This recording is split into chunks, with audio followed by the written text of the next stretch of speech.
The days are gone where developers can, contrive on a concept of a project or have a project idea, compartmentalize the Indigenous ownership interest or the Indigenous perspective, bring it to the community and say, this is how you fit into the box. This is how you're going to play. Those days are gone. Earlier this month, with little fanfare, the on switch was flicked on, powering up one of the biggest clean energy storage facilities in the world. The Oneida Energy Storage Project is in Ontario. It's a 1,000-megawatt lithium-ion battery facility that will store energy in off-peak times and feed it back into the grid when demand requires it. That reduces the demand for gas-powered plants, it saves money, and it is green. It reduces emissions. It's a clean energy win, but it's also the story of a successful partnership on Indigenous ownership for energy projects in Canada. The partnership is between Northland Power, Six Nations of the Grand River Development Corporation, NRStor, Aecon Concessions, and the Mississaugas of the Credit Business Corporation. And the reason we're so interested in this, it's exactly the kind of partnership we expect to see more of as Canada tries to ramp up its resource development projects and clean energy projects from coast to coast to coast. Annette Verschuren is Chair and CEO of NRStor. Matt Jamieson, President and Chief Executive Officer of Six Nations of the Grand River Development Corporation, partners in this project. Thanks to both of you for being with us. Hi, Amanda. Hi, thanks for having us, Amanda. So this was not an overnight success. Annette, I'm going to start with you because NRStor's technology is literally at the heart of this thing. How long has this been in the works? Well, I guess we started on this project around 2018. And I'll tell you, one of the things that we decided to do at NRStor, we wanted a First Nation, First Indigenous partnership to start the project. And I repeat this, to start the project. Not to end it, to start it. And so one of my colleagues, Jason Rio, had worked with Matt Jamieson, and so we started talking to Matt, and we went and visited Matt and the chief and everyone at First Nations to explain what this project might look like. We decided to be a 50% partner each. We shared in the expenses of developing this project, and it resulted 8 years later, in this project. Took way too long. 6 years to develop, less than 2 years to build. If we really truly want to build out Canada and build out infrastructure, we have to go a hell of a lot faster. So Matt, when Annette came to you, and anyone who knows Annette knows she could probably sell ice in the far north. She's very persuasive. But what was that initial what drew you in? Why did this feel like it made sense? It was just a blank slate to begin with. Yeah, well, it was. But at that time, Amanda, we being the Six Nations Development Corporation, had been a pretty significant investor in the renewable energy market here in Ontario. We have over 2 gigawatts of energy generation assets that we've invested in the past. And we saw firsthand the intermittent nature of these assets and how they produce power. Well, we also heard from stakeholders in the market that, there was some frustrations around rising energy costs and so on. And we were looking out the window saying, geez, wouldn't it be great as we continue to build these assets if we could have a better system, a system that could harness this value, this energy, and store it and use it for a time and optimize it, not just for its great attributes, but also for the benefit of the ratepayer. And that thinking just happened to align with Jason and Annette's visit to the community. And we put our minds together, we learned about each other. And I think that in the formative stages of the Oneida Energy Storage Project, it was really a meeting of the minds. We understood enough about the energy market that we knew we needed a solution. Just so happened that Annette and her team brought that solution to us. And you know what, we were aligned right from the get-go that we're in pursuit of something much more than just simply a transaction. It was about how can we do something together? And really that was really easy for me to align myself with Annette and her team, because their pursuit of value wasn't just a monetary one. It was about how do we do things differently? How do we get innovative? And how do we demonstrate to the world what's possible with Indigenous partnerships? So important, as you say. This is where Canada needs to be with more urgency than ever. And I want to talk about that. Before we get to that, Annette, let's talk about the importance of this project, what it represents. It is a milestone in sort of the grid management and how we think about electricity in maybe the world, but definitely in Canada, North America. So what does it mean? Look, this energy storage project's biggest in the country, the fourth largest project in the world. Stationary product. It is gigantic. When you take a look at the site, you're like it's going into another world. The 283 batteries connected to the grid transmission interjection. This was a complicated and exciting project that really needed to be done in Canada, really needed to open the market so that we can take the capacity that we've built and basically use it much more efficiently. We need to use our assets more efficiently right across the grid, Amanda.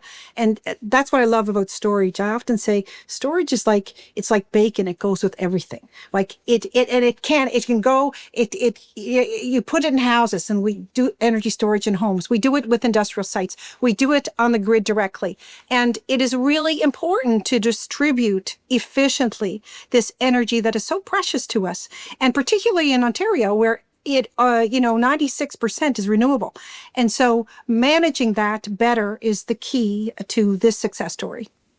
This is the kind of project, and Matt, I'm curious for whether you ran into this early on. You might get a little NIMBYism, good on paper, good theoretically, but do we really want that where you want to put it, and what's the right place, and how does it plug in? Was that a part of, was there any tension around that for you in the early days? Well, actually, not as much as you might think, Amanda. In terms of the visual aspects of the project, it is large. It's a large storage project, but it's within a 10-acre footprint. So when you think of, call it the horsepower you get out of this power unit, in terms of land consumption, it doesn't take up a large footprint.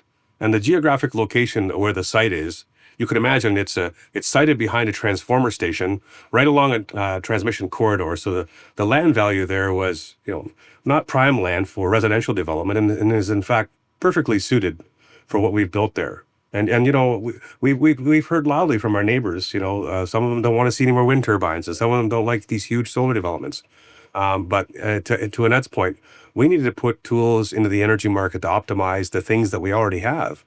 And this energy storage project, 1,000 megawatt hours, provides enough power for the city of Oshawa, and it's the equivalent of taking 40,000 cars off the road in terms of GHG reductions. It checks a lot of boxes, and it really is compelling from its environmental attributes alone. What was really important for us was to do it right. And so we did the environmental work. We dug the holes. We made sure this was the right place. One of the things that we did, Matt and I and Jason, we took we did this during COVID. So we did 10 webcasts and talked to the community. And talk to anybody that wanted to speak and learn about this project. It's really important to get out there and face the tough questions, face the reclamation questions, face all the questions that people have. Where was the government in this? The governments you needed to partner with? At what point were they part of your process? At what point were they on side? You know who was absolutely terrific, and I'm going to boast about Canada Infrastructure Bank. They were there in the very beginning with us, Amanda. They were there through the 3 directives for the 600% increase in the lithium ion price. They were there and they worked with us, right? That was the key. This was a first. This was innovative. If we left it to the banks and the existing finances, we would never get it done. So CIB was absolutely they never gave up with us. The other group of people that were extraordinarily important to us was the province of Ontario. We had 3 ministers that lived with us, starting with Rickford and then Smith and then Lecce, got it over the line. But without them and without their support and their belief in where we needed to go, it wouldn't have happened. The third government department was NRCan. And NRCan gave us a substantial grant that really put it over and what's really cool is that As a result of this, there are 3,000 to 4,000 megawatts and RFPs going out there, not needing all this government financing, because the purpose of CIB is to build the market, right? And so to take the risk with us. And so that's a big call out to CIB, to NRCan, and to the province of Ontario. Yeah, I can't agree more, Annette. We couldn't have done it without those key players in the market. But the Oneida project, on reflection, we were the energy storage maker in the province. There was no program, there was no campaign. It took a lot of time, a lot of convincing, and Annette and I were out on a limb many times with our investment in the project and scratching our heads saying, geez, how are we going to get this done? But you know what? To the credit of the stakeholders that Annette mentioned, we were able to get there. And then immediately following the contracting of Oneida, you saw the IESO issue an expedited RFP, and now further RFPs signaling, geez, we need more of these energy storage assets. And we're a happy participant in all those RFPs. The Public Policy Forum has done some new research looking at, this notion of how we need to get big projects done to market fast. Everybody's talking about this. One of the 4 pillars that they identify is the one that you guys have really kind of highlighted here, which is that relationship with Indigenous communities. And the PPF report would say this is really built on trust. In fact, projects will move at the speed of trust, they say. I want you both to talk about the learning that you would offer others who want to take. So think of the Ring of Fire, think of East-West pipelines. In this context, this is going to be a little controversial, but I assume, Annette, that you went into this using a framework of Bill C-69, the duty to consult of the Yes. whatever the kind of current framework is. It worked for you, so Yes. it can work. Yep. It might change, but Yeah. it's interesting to me that you did manage to get it done, even though everybody people hate Bill C-69. It's the Stop the Pipelines bill, Yeah. but you managed to do it. Look, I grew up with the Mi'kmaq in Cape Breton, and I really have a great relationship with the Indigenous people, and I really believe in reconciliation, economic reconciliation. So it is in our blood. 16 people that work at my little company believe, and they really want to consult with and work with Indigenous peoples. I think it's critically important. The land in our country, all of our territory of Turtle Island is owned by, it's not owned by, but it is a land that our Indigenous people have lived. So we have that responsibility. It's respect, Amanda. It's respect for the history of this country. It's respect for the Indigenous community that we really. So we never started talking about the negative pieces of this. We just said, why don't we just go ahead and do this the way we believe it should be done? And I had an amazing partner on the other side of me, and we're doing, and Matt and I are doing other projects too. And we're doing it across the country because people are knowing and seeing that we truly share. And sharing means not just taking all the money and running. Sharing means recognizing and giving benefits and designing those deals so there are benefits to the community. That, to me, is the key. And so I never questioned that. It wasn't an afterthought, it sounds like. It was the premise. It was the premise. It was the premise. It is the principle behind our relationship. And, the reality of it is in Canada, Indigenous people make up, 5% of the population, but yet have tremendous control over, I would say, 100% of the land mass, whether it's through a treaty or land claim or land assertion and so on. Gone are the days where development happens and the Indigenous party is the last party at the table. And, we can do things differently. We can be creative and innovative. Mm-hmm. And, the United Project speaks to the meeting of the minds with private business coming together with an Indigenous community to pursue an innovative idea, to create value, not just for us as investors and owners of the project, but for the ratepayers of Ontario and for the environment and our future generations. I think this signals the new future of Canada. I don't believe that any large infrastructure project will get built in this country without a real meaningful Indigenous partnership. And the days are gone where developers can, contrive on a concept of a project or have a project idea, compartmentalize the Indigenous ownership interest or the Indigenous perspective, bring it to the community and say, this is how you fit into the box. This is how you're going to play. Those days are gone. And the reality of it is, the way we see development moving forward is that ideas are born through mutual collaboration, and there is no better ally in advancing a project than when you stand shoulder to shoulder with an Indigenous community who believes in the project and has that buy-in. You can accomplish anything. Matt, what do you think when you hear about talk about killing C69 and a new era where we have to move fast on projects? Do you worry that we're going to lose some of that underpinning? Yes, I do. I believe we need to accelerate, but we need to accelerate in a responsible way. We can't jeopardize the environmental impacts and the archaeological importance of the things that we do. Listen, the world has been built around Indigenous people for centuries. We were sequestered on reserves, and we weren't part of the dialogue. And we've seen the damage that it causes to neighborhoods and to our, into our green spaces. And it does represent a threat. And so what our interest is, let's get to the table. Let's get to the table soon. Let's help control the narrative. Let's have input on project locations. And let's really screen the environmental impacts and the archaeology impacts so that we do things responsibly. I'm not afraid, and I know that most First Nation communities are not afraid to participate and accelerate opportunity, provided that they're done responsibly. And, public policy plays a role, but I think it comes down to common sense and collaboration and working together to hear people's perspectives and really, really respect each other's positions. And ultimately, you're going to arrive at a product that's that much more beneficial because it has the buy-in that's needed in order to accelerate. There's no one that says it better than my friend. And I really believe you have to go in with that premise. And I have seen, I'm working across the country, in Nova Scotia, in PEI, in New Brunswick, in Alberta, in British Columbia. And it's all working because we are making the partnership work up front in the beginning. And so Matt and I have tough moments? Holy smokes. Did he wonder whether he was losing, all his money at the front end? Oh my God. Of course he did. We had tough stuff that we had to deal with. But Amanda, we also had great partners. We had Aecon.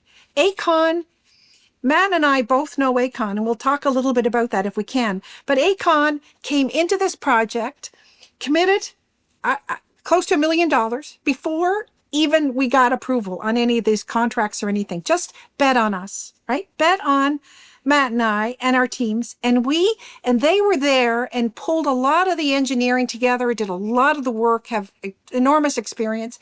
And so that was the front end. And then we had to go and find a great Canadian majority shareholder, right? The really important piece. And we went out to market, and Northland Power won that, okay? And Northland Power also had very similar alignment than how we thought. We wanted to build a great project on time and on schedule. We said that from the very beginning, and we did. Yep. And they're great. They did a terrific job in project managing and building this project. It's just been absolutely terrific. I'd love for Matt, can you also talk about AFN or A6N? A6N. Yeah. A6N. Yeah. So, yeah. To Annette's point, we've both known Aecon for a long time. And you know what?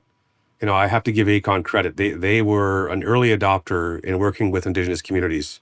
And Six Nations was one of them. We struck a partnership with Aecon in 2015 to create something known as A6N. And A6N is a general partnership we have with Aecon that services the utility space. And we employ a lot of people in our community. And through our work and the influence that we had as a partner in this project, we were able to ensure that Aecon was the EPC contractor for the project. And as a consequence of that, we were able to also ensure that A6N, an employer of a lot of people in our community, actually performed the work at the project. So it was an example in vertical integration and not just being a developer and playing the developer role, but also investing in the project and also building the project through other collaborations we have in the market. So, we're very happy and very proud that Aecon's been a part of this, not only as a contractor, but an investor and our partner in the A6N General Partnership.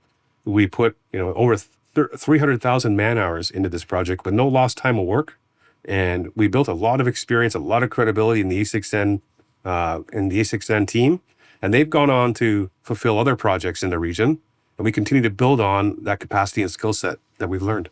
Which is what's so intriguing about this, of course. It's an interesting project. It's going to be good for the grid. It may well, sounds like, be replicated elsewhere.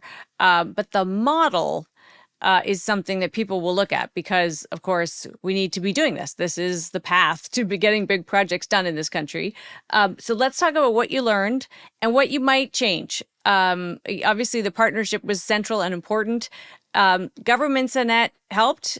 Where did they hinder? I mean, what if you wanted to get this done faster in a different way, or what might you have changed along the way? I think if I had a dream team in Ontario and with the feds working together on all elements, the environment, the energy department, the finance department. I mean, it is really hard to silo ourselves into getting stuff done. Okay, it really is. And I would say that federally, and I would say that at the provincial level as well. And, I love that our premier keeps trying to reduce red tape. It is tough. It is tough to create new markets in a highly regulated industry. It is tough to get the Ontario Energy Board on side, the ISO board on side, all of the elements of getting a project done. If I had a wish, I just wish that they got themselves organized to help us instead of us having to organize them to help us.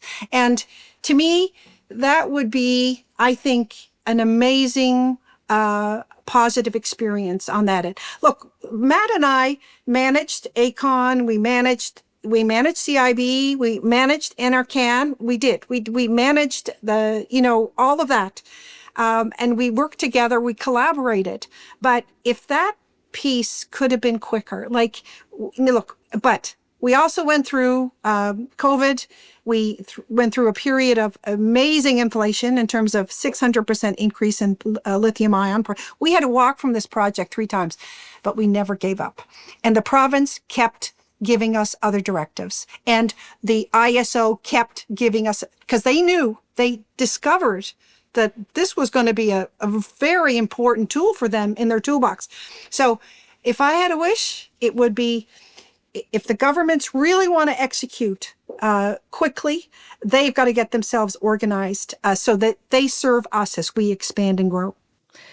Can we hope that those organizations learn something along the way as well, that the next project, whether it's this consortium or somebody else, that they will be faster? Or do they kind of lurch from one thing to the next and it's the same every time, where it's all brand new every time? What do you think, Matt? Is it getting better for you on other projects? Listen, I think that there's a movement happening, Amanda. The one thing that if I could take some time back, and I wish I could do something differently, the Canada Infrastructure Bank played a tremendous role in this project. We couldn't have got this done without them. And you know what? They're a tremendous team, very flexible. But the one thing that we missed out on was their new Indigenous equity loan program. It wasn't in place at the time we did the financial close of this transaction. And had it been, we would have taken a larger equity piece in the project. But the access to capital is one of the biggest hurdles that Indigenous communities face in this country. I'm very pleased that CDEV is working on the new National Loan Guarantee Program. I'm excited by what that brings, because it brings options to communities who want to participate. And so if I could have one thing to do over, that would be it. But I can tell you this, I think a textbook example of what's possible with Indigenous inclusion, because if you consider it, we've got the federal government with NRCan, Canada Infrastructure Bank, we've got the provincial government with the IESO as the contractor, the contracting party. We've got now ACON and Northland Power, publicly traded companies. We've got NRStor, private company. We've got Six Nations, the First Nation. Now we've got the Mississaugas, the Credit, located in Haldimand County. All steps of government have come together to build something that's great. And I think that's symbolic of how things can be done in the future. One thing that you've said, that you both talked about, and Matt, it feels important, is that there was a company that had already established the relationship. So you were, in other words, ACON and your band had already worked together on a pipeline of knowledge and relationships, so that when this came along, you already had it. Are other businesses doing the same thing? I mean, do we have a network out there of relationships that we can now bear fruit from? I mean, it comes down to trust. And I can tell you, we launched this partnership with ACON, the A6N General Partnership, in 2015. And we've got a complicated legal agreement that you'd have in your drawer and that, lawyers have to look at. But I can tell you, Never once have I had to pull that agreement out to figure out what the rights and obligations are of our party or of myself. We've been able to build that same relationship with NRStor and Annette. Her team get it. We just pick up the phone, we problem solve. And you know what? And during this process, Annette and I, we were on the phone a lot. And as the lithium prices are all over the place, it's like, okay, let's get on the phone. Let's figure this out. How do we solve for this? How do we solve for that? That's how things will get done. Trust. I think that companies generally in this country are coming around. You can see, public companies and crown corporations are starting to embrace reconciliation action plans. And you know what? I welcome that. But I am a believer in what gets measured gets done. And so I like to see reconciliation action plans, but I also like to see report cards. I like to see results. I like to see metrics. And we're starting to see that. Some of it's trickling in, but there are some actors out there in the Canadian market that are really taking this serious, and it's good to see. Should we expect to see, Annette, other projects like this? Is this the first of many that NRStor might be part of? Yes, there's no question. And so one of the things that NRStor is an innovative leader, right? We love to do projects that are out there in the first. And so this is a big milestone for us. This is a wonderful project that we really all work very hard on. And so, but there is a lot of work to be done in residential energy storage and fleet management, and these facilities should have access to backup power for industrial projects. So there's all kinds of projects that we are working on that represent the future. But to have Oneida behind us is a big advantage. It used to be we'd have to go out and we'd be knocking every door down. Now they're coming to us, And we're seeing new technologies, and we're looking at thermal storage. We're looking at hydrogen. We're looking at all kinds of different projects, and but we have a great sense of how to make the economics of these projects work, and that's the key. And Matt, you learn from every single one of these projects. Other Indigenous groups, First Nations, might come to you to say, teach us how to do what you're doing. What's your big message? Because not all there, everybody's can be at different stages and maybe even different levels of acceptance around this stuff. Absolutely. And then, the reality of it is Canada, we have over 630 First Nations in this country, and not all of them have the capacity or resources that we have, and they're at different level of preparedness or ability or willingness to embrace opportunity.